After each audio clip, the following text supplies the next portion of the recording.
Hi everyone, welcome to Gyanam. So in this video, we are continuing with our series of history for master lecture cadre. ना सिर्फ master lecture cadre में ये आपके काम आने वाली है, बट ये आपके हर एग्ज़ाम में काम आएगी. जो भी गवर्नमेंट जॉब का एग्ज़ाम आप दोगे जिसमें हिस्ट्री से क्वेश्चंस आते हैं, उन सभी के लिए ये बेनिफिशियल है. So let's get started with this video जिसमें हम भक्ति मूवमेंट का पार्ट 2 कर रहे हैं. हमने फर्स्ट पार्ट किया है जिसमें हमने कुछ क्वेश्चंस डिस्कस किए थे. आज हम सेकेंड पार्ट उसका डिस्कस करेंगे, राइट? तो फर्स्ट क्वेश्चन हमारा जो है that is who exhorted people to give up selfishness, falsehood, hypocrisy and to lead a life of truth, honesty and kindness. कौन से ऐसे सूफी संत थे या कौन से ऐसे संत थे या सोशल रिफॉर्मर थे या आप इनको कह सकते हो गुरु थे, ठीक है, जिन्होंने लोगों को सेल्फिश और झूठी लाइफ जो है वो छोड़ने के लिए कहा और ऑनेस्टी, काइंडनेस एंड ट्रुथ जो है वो अपनाने के लिए कहा. सो वो थे गुरु नानक देव जी, ठीक है. Guru Nanak Dev ji the founder of Sikhism उनको कहा जाता है, ठीक है. All right, next is who begin the Achintya Bheda भेदावादा, right? अचिंत्य भेदा भेदावादा जो स्कूल ऑफ थियोलॉजी है, ये किसने स्टार्ट किया था? तो मैं आपको बताऊं, जो फेमस संत थे और भक्ति संत थे बंगाल के रीजन से, वो थे चैतन्य महाप्रभु, जिनको बोल देते हैं. ये थे जिन्होंने ये स्कूल ऑफ थियोलॉजी स्टार्ट किया था, अचिंत्य भेदा भेदावादा, ठीक है. एंड इन्होंने जो है वो ज़्यादातर जो फोकस था इनका वो हरि और जो कृष्णा हम बोलते हैं उसके ऊपर था, ठीक है. तो कृष्णावादी थे ये, ठीक है. तो जो सुप्रीम बीइंग इन्होंने लिया, उन्होंने कहा कि वो हरि है या फिर कृष्ण है. तो कृष्ण भक्ति जो है वो इन्होंने इसके थ्रू, अचिंत्य भेदा भेदावादा के थ्रू जो है वो पॉपुलराइज की चैतन्य ने, ठीक है. Next question is which was the language adopted by Bhakti saints to preach their ideas to the masses? तो भक्ति संत जो थे उन्होंने कौन सी भाषा का प्रयोग किया अपने आइडियाज़ को मासेस तक पहुंचाने के लिए, लोगों तक पहुंचाने के लिए? क्या उन्होंने हिंदी यूज़ करी थी या संस्कृत या अर्ध मगधी या फिर रीजनल वर्निकुलर लैंग्वेजेस? तो आपको पता है जो पंजाब में थे उन्होंने पंजाबी यूज़ की, जो महाराष्ट्र में थे उन्होंने मराठी यूज़ की, बंगाली वालों ने बंगाली यूज़ की, तमिल वालों ने तमिल यूज़ की. So it was regional vernacular languages, ठीक है. जो रीजनल लैंग्वेजेस थी जिसमें लोगों को समझ में आता था, ज़्यादातर भक्ति संत ने वही लैंग्वेज यूज़ की है, ठीक है. और यही सबसे सही तरीका भी था. नेक्स्ट क्वेश्चन है which of the following bhakti saints poem is compiled in Sursagar, Savita Ratna और सूर सरावली? जैसा कि आपको इससे नाम से ही पता चल रहा है, सूर सागर, सूर सरावली. सो राइट आंसर क्या होना चाहिए यहाँ पर? सूरदास, ठीक है. तो सूरदास जो थे इनकी कंपाइलेशन है ये, क्या क्या? सूर सागर भी, साहित्य रत्ना भी और सूर सरावली भी. सो सूरदास जो थे वो काइंड ऑफ ये भी कृष्ण भक्त थे, ठीक है. इन्होंने भी कृष्णा भक्ति को पॉपुलराइज किया. सो कृष्णा, खासकर कृष्णा जो थे श्री कृष्णा, उनके चाइल्डहुड को लेकर ही इज लाइक, ये अपने आप में एक चाइल्ड साइकोलॉजिस्ट बोला जाता है इनको, और खुद डिवोटी भी थे, ठीक है. लेकिन कृष्णा एज चाइल्ड जो है उनके ऊपर ज़्यादा मतलब इनका फोकस रहा है, ठीक है. ऑलराइट, नेक्स्ट चलते हैं. What is meant by a Pir in Sufi tradition? एक सूफी ट्रेडिशन में पीर का मतलब क्या होता है? सुप्रीम गॉड होता है? नहीं. गुरु ऑफ द सूफी होता है? यस, ठीक है. Greatest of all Sufi? नहीं. Orthodox teacher who contest the Sufi beliefs? नहीं, ठीक है. So the right answer is guru. पीर का मतलब होता है एल्डर, ठीक है. सो पीर या पीर एल्डर का होता है, जो कि एक टाइटल होता है सूफी मास्टर का या एक स्पिरिचुअल टीचर का, ठीक है. They also referred as Hazrat और sheikh which is Arabic for old man. Elder man और ओल्ड मैन के लिए हम क्या बोल देते हैं? पीर, ठीक है. तो जो अरेबिक वर्ड है उनके लिए वो है हजरत, ठीक है. क्या है? हजरत या फिर शेख, ठीक है. हजरत या फिर शेख भी किसको बोल देते हैं? ओल्ड मैन को, ठीक है. सो पीर का क्या मतलब है? द गुरु ऑफ सूफीज, ठीक है. Which of the following is are the compositions of Kabir? Kabir की कॉम्पोजिशंस इसमें से कौन सी हैं? बीजक, सखी ग्रंथ, कबीर ग्रंथावली, अनुराग सागर, या फिर ये सारे ही? So actually the right answer is सारे ही. सो ये कबीर की ही कंपोजिशंस हैं, या आई मीन आप कह सकते हो कि कबीर के जो शब्द हैं वो इन सभी कंपोजिशंस में हैं. ठीक है, बीजक में भी है, सखी ग्रंथ में भी है, कबीर ग्रंथावली में, अनुराग सागर में. हालांकि गुरु ग्रंथ साहिब में, आदि ग्रंथ में भी जो है वो जो है वो कबीर के शब्द एम्बेडेड हैं. ठीक है. The Sufi saint contemporary of Prithviraj Chauhan was. तो सूफी संत जो पृथ्वीराज चौहान के कंटेम्प्रेरी थे वो थे ख्वाजा मोइनुद्दीन चिश्ती, जो कि फर्स्ट पर्सन थे, फर्स्ट ऑर्डर सूफीज़म का इंडिया में लाने के लिए थे. हमने लास्ट वीडियो में ये सारा कुछ डिस्कस किया है कि फर्स्ट ऑर्डर कौन सा था, सेकंड, थर्ड, फोर्थ. तो ये याद रखना, चिश्ती जो ऑर्डर था सूफीज़म में was the first to came to India, और ये लेकर आए थे ख्वाजा मोइनुद्दीन चिश्ती. ख्वाजा मतलब ग्रेट, द लीडर. ठीक है, राइट. ओके, सो ये थे Moinuddin Chishti. Which of the following concept of the Bhakti movement of Hinduism saw two ways of imaging nature of the divine? कौन सा कंसेप्ट था भक्ति का जिन्होंने दो तरीकों से डिवाइन या ब्रह्म को देखा पूरे?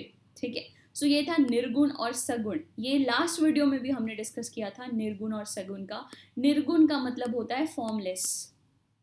ठीक है, फॉर्मलेस, जिसकी कोई फॉर्म नहीं होती, ये अल्टीमेट गोल होता है. ठीक है, एंड सगुण जिसकी फॉर्म होती है, जो आइडल वर्शिप होती है एंड ऑल, जिसका कोई आकार होता है, जो सकारी होता है. ठीक है, आकारी, वो है आपका सगुण. और जो निराकारी होता है, जिसका कोई आकार नहीं होता, फॉर्मलेस होता है, उसको बोलते हैं निर्गुण. ठीक है, या next is the Sufi Sant who maintained that devotional music was one of the way of moving closer to God. जिन्होंने ये बोला कि जिन्होंने ये सोचा और ये देखा उन्होंने कि भाई म्यूजिक जो है वो एक तरीका है भगवान के क्लोज जाने का, वो थे famous Baba Farid, the mystic poet from Punjab region specifically. So Baba Farid, also known as Khwaja Fariduddin भी बोलते हैं इनको, was a Sufi preacher and poet. 12th century के आसपास हुए हैं. He considered as the first poet of Punjabi language. इनको पंजाबी लैंग्वेज का भी फर्स्ट पोइट जो है वो माना जाता है. और बड़े मिस्टिक थे, बड़ी मिस्टिक चीज़ें जो है वो इनकी लाइफ में से जुड़ी हुई हैं. He found that the music was the way to reach God. ठीक है, बाबा फरीद. ठीक है, okay. Who was the disciple of Vallabhacharya? Vallabhacharya के डिसिपल कौन थे? तो वल्लभाचार्य के आपके जो डिसिपल थे वो थे सूरदास. ठीक है, इन्होंने खासकर वल्लभाचार्य मतलब ये कृष्णा भक्ति को फैलाने वाले. ठीक है, खासकर कौन से रीजन में? ब्रज में. ब्रज जो एरिया था उसमें जो है. ठीक है, right. Okay. Who among the following was the first Bhakti saint to use Hindi as the propagation of his message? तो कौन थे जिन्होंने हिंदी को जो है वो as a propagation of message, अपना मैसेज प्रोपगेट करने के लिए यूज़ किया? तो वो थे रामानंदा. ठीक है, रामानंदा जो थे ये फर्स्ट थे टू यूज़ हिंदी. और आपको पता होगा कि रामानंदा के डिसिपल कौन थे सबसे इंपॉर्टेंट, मतलब सबसे मेन? That was Kabir. यही क्वेश्चन आ गया. Who among the following bhakti saint emphasize the essential oneness of religion by describing Hindus and Muslim as pots of the same clay? Hindu और मुस्लिम सेम है, ये किसने बोला? कबीर ने. आपको पता है कबीर को हिंदूज भी उतना ही मानते थे और मुस्लिम भी उतना ही मानते थे, है ना? चलिए. Who said that the religion was highly practical and sternly ethical? Religion बहुत ही ज़्यादा प्रैक्टिकल है और बहुत ही सीरियसली एथिकल है. ठीक है, ये किसने कहा था? ये गुरु नानक देव जी ने कहा था.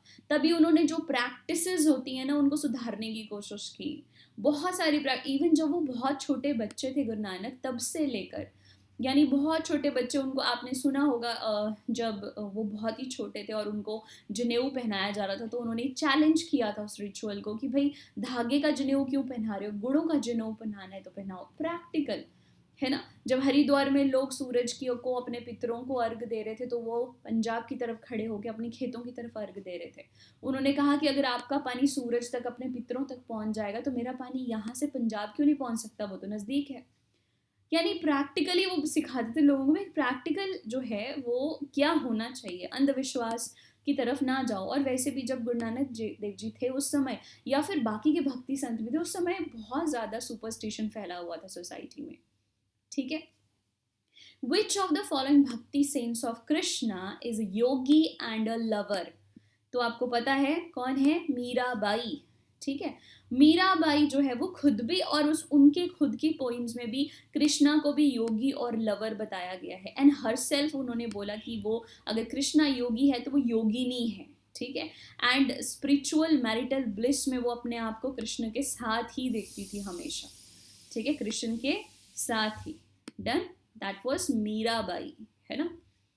What is the literal meaning of भक्ति? भक्ति का literal meaning क्या होता है?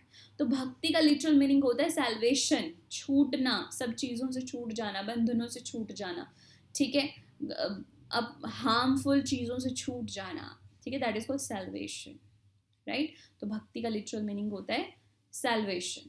Who founded the faith on a ritual free, simple सत श्री अकाल और the worship of God in truth?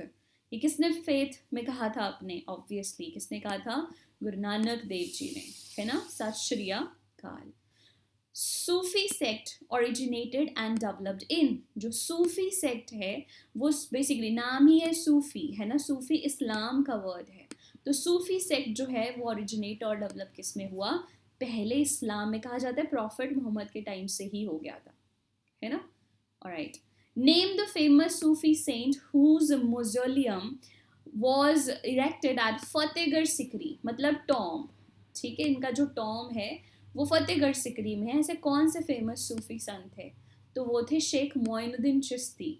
और ये जो फतेहगढ़ सिकरी में फतेहपुर सिकरी में जो ये बनवाया था, दैट वाज, ये जो टॉम इनका ये बनवाया था अकबर ने। Akbar was very big follower of Moinuddin Chishti.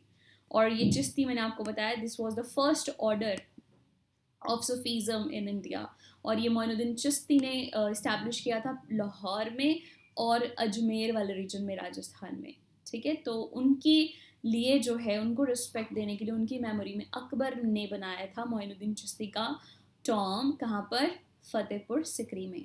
Akbar तो ये मानते थे कि मुगल्स को ये थ्रोन मिलना और ये सब कुछ होना ये इन्हीं की वजह से है, ठीक है। Alright, which of the following cult was popularized by Chaitanya?